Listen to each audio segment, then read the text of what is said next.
સંતોએ એક ભજનના શબ્દોની માલપા આપણા હૃદય સુધી પુગાડવા માટે પ્રયત્ન કર્યા છે. એને એક ગુરુને છેલ્લો બને જણા જંગલની માલપા રાત વાસો રોકાણા.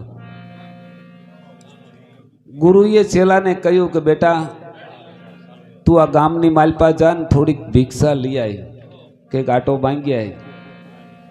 ચલો કે બાપુ મને ભૂખ લાગી નથી ને આપણે કાંઈ જવું નથી, તમને જો ભૂખ લાગી હોય તો જાઓ. બાપુને એમ કે આમ છે થોડોક આળહુનો ઘર જેવો, એટલે હાલવાના આળેથી આ ભૂખ્યો હોઈ જાય છે પણ જાશે નહીં. પણ બાપુ ક્યાં જાય કે કાંઈ વાંધો નહીં, તો અહીં કંઈક લાકડા પાણી એવું હાથ કરજે, હું જઈને માંગી આવું. એ ગામમાંથી લોટ લઈ આવ્યા હતા, ઓલો એમણામ હૂતેલો કે ભલામણા કાંઈ લાકડા કે કાંઈ પાણી કે આવું કાંઈક તો હાથ કરી. કે બાપુ મેં તમને ન કહ્યું કે આપણે કાંઈ ખાવું નથી ને કાંઈ ભેગું કરવું નથી, તમારે જમવું હોય કરો બધું.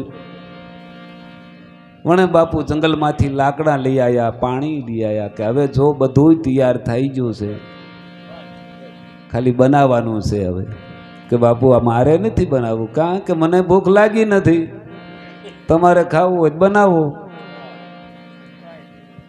બાપુએ વણે પાછી ભોજન તૈયાર કર્યું અને કહ્યું કે હવે તો તૈયાર થઈ ગયું છે, હવે જમવા તો ઊભો થા. કે બાપુ આપણે ખાવું નથી, જમી લો તમે. બાપુને એમ કે આ ઉઠવાના આળહેથી આમણામ ભૂખ્યો હોઈ જાય છે.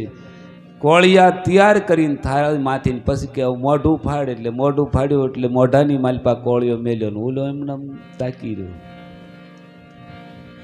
બાપુ કે ગળે તો ઉતાર કે બાપુ હવે આગળ તમારું હાલે એવું છે કઈ?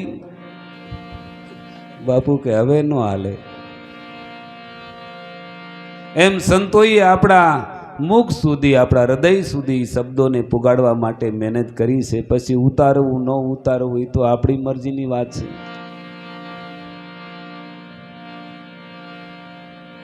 મરણ તિથિનો મહિમા છે મોટો, આ અવસરી એક આવીને ઉભા રહેજો બાપા. ભલે આખી જિંદગી નો આવો તો કાંઈ નહીં, જ્યાં હજારો વીછીના ડખની વેદના થાય ત્યારે જીવને જમને વાત થતો હોય. પણ જો પરમાત્માનું નામ હશે તો સહેજમાં પણ પતી જાય, કંઈ ખબર પણ ન પડે.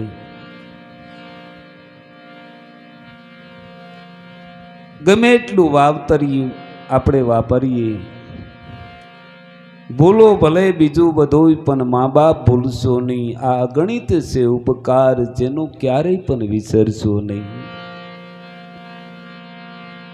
બધાના ઋણમાંથી મુક્ત થવાશે પણ માવતરના ઋણમાંથી ક્યારેય કોઈ મુક્તિ થયું નથી.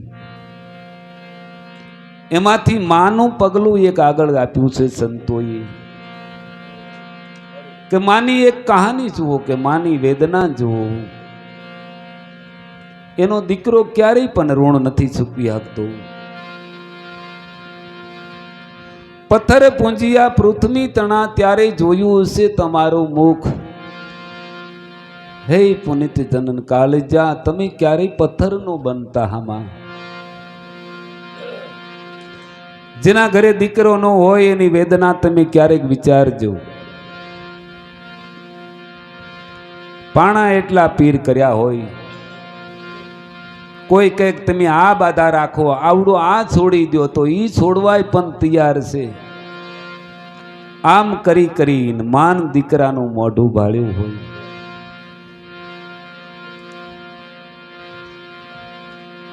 ભીને સુઈ પોતે સુકે સુવરાયા હશે આપણને. આ આંખને ક્યારેય ભીની થઈને બીંજવશો નહીં. નાનું બાળક હોય, અડધી રાતે કદાચ પથારીની માલપા પલાળે, માં તરત ઊભી થઈ જાય, એને કોરું કરીને એને કોરામાં હુવરાવે ને પોતે લીલાની માલપા હુઈ જાય. હવે આ રૂડ તમે કયા પૈસાથી ચૂકવશો એમ કહું? લાખો કમાતા ભલે જેના મા બાપ નો ઠર્યા હોય, લાખ નથી પણ રાખશે એ ભાવના ક્યારેય પણ બોલશો નહીં.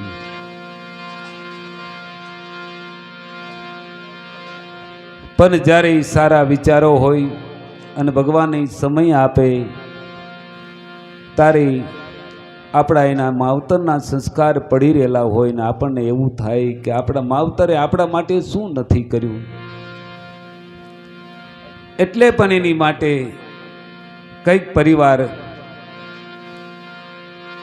ખર્ચો કરી અને ગમે તેમ કરીને ભગવાનનું નામ કીર્તનને ધાર્યું ધરણ રખાય છે. કારણ કે ભગવાનનું નામ છે તે જ ભગવાનનું આત્માનું કલ્યાણ છે.